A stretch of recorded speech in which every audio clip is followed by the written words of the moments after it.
Bonjour à toutes et à tous et bienvenue dans ce nouvel épisode de Des livres comme des gourmandises, la mini web-série de la médiathèque Albertine Sarrazin, dans laquelle chaque semaine je vous présente 3 de nos nouveautés du mois. En l'occurrence, il s'agit aujourd'hui des nouveautés du mois d'octobre et en espérant que cela vous donnera envie de passer à la médiathèque et d'emprunter un de ces ouvrages, ou d'autres, bien évidemment. Donc on va commencer avec un roman policier, un roman américain.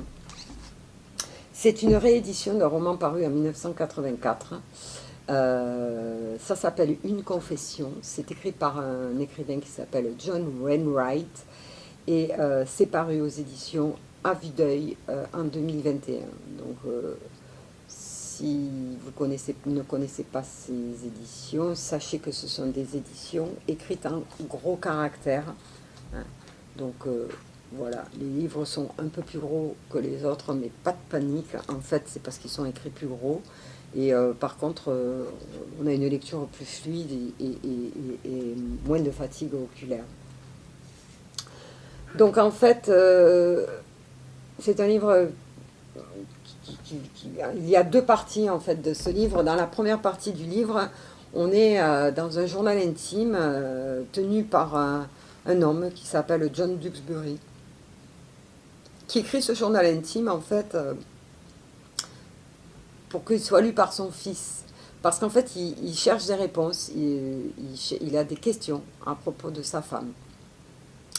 Sa femme Maud, avec qui il forme un couple depuis longtemps, peut-être trop longtemps.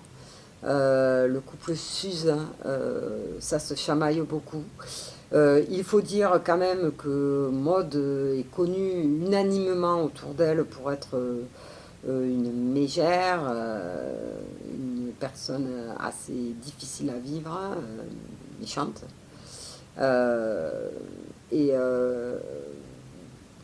pour se rabiboucher, il tente de se payer un week-end à la mer, un bord de mer, tous les deux.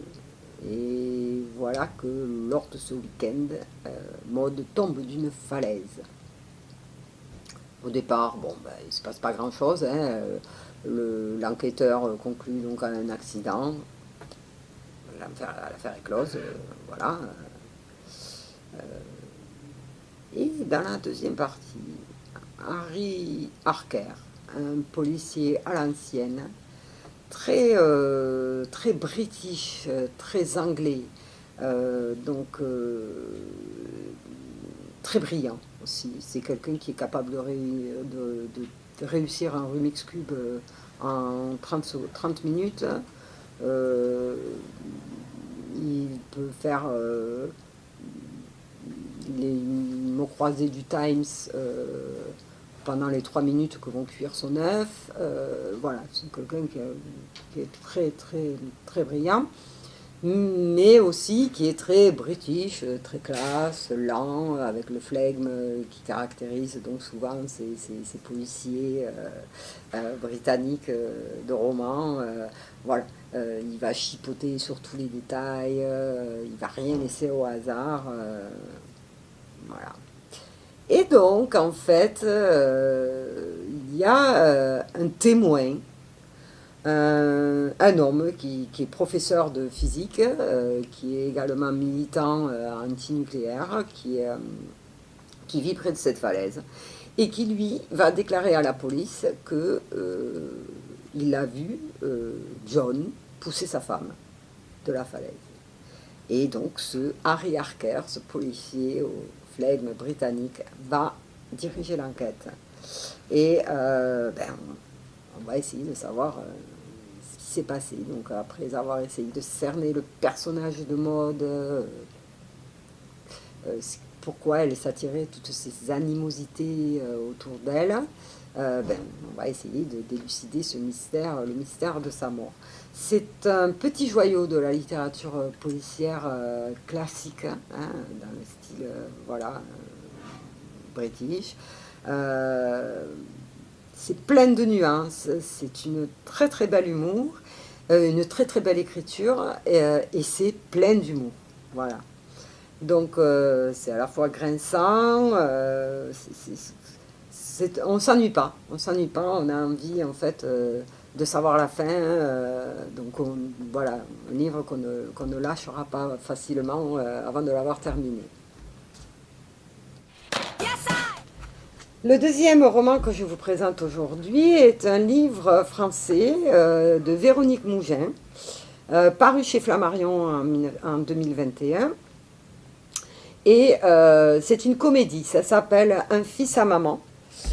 C'est un livre plein d'humour, donc là, si vous avez envie de rire, c'est le roman qu'il vous faut ce mois-ci. Donc, très jolie plume, c'est plein de vie, de cocasserie. On est dans un village, champ d'oiseaux, un village, un vrai village, voilà, avec des voisins loufoques. Et puis on est chez cette dame, cette mère de famille, avec un caractère bien trempé, qui s'appelle Madame Jo Picassiette, et qui a un fils, Charlie. Charlie qui arrive dans l'adolescence et qui en a marre de vivre à la ferme chez sa mère, parce que bon, il est aussi quand même mis à contribution pour les travaux saisonniers, pour des corvées. Évidemment, ça rend beaucoup service à sa maman, mais bon, lui, il ne le voit pas de cet œil, et il a envie que tout ça s'arrête, et donc il a envie de partir à Paris, parce qu'il a envie d'écrire un livre sur les habitants de son sur sa mère et sur les habitants de son village. Et bien, cette nouvelle ne ravit pas les gens du village ni sa maman, qui vont tout faire pour l'en dissuader et contrecarrer ses plans. Et donc on va voir comment Charlie va ou ne va pas réussir à s'émanciper de cette vie, comment il va aussi peut-être arriver à dépasser le chagrin qu'il va causer à sa mère. C'est plein de rebondissements et c'est surtout très drôle parce que bon, c'est raconté, bon, d'abord c'est plein d'anecdotes rigolotes, mais en plus bon, voilà, le style très très bien écrit, mais léger et qui prête à, voilà, qui facilite en fait la transmission de cet humour, de cette histoire rigolote. Voilà, c'est un roman dépaysant en même temps et truculent, donc que je vous conseille si vous avez envie de passer un bon moment drôle. Et puis, pour terminer cet épisode, je vais vous présenter, alors non pas un roman, mais un très joli documentaire local sur la région, puisque donc ça s'appelle Cévennes Nature. C'est paru aux éditions Alcide en 2015, et ce sont des photographies de Thierry Vaison et des textes de Rosane Morvan. Donc, en fait, des textes, il n'y en a pas énormément, hein, vous voyez le volume dans les pages de textes. Les textes sont en bilingue, c'est-à-dire ils sont à la fois en français, à la fois en anglais.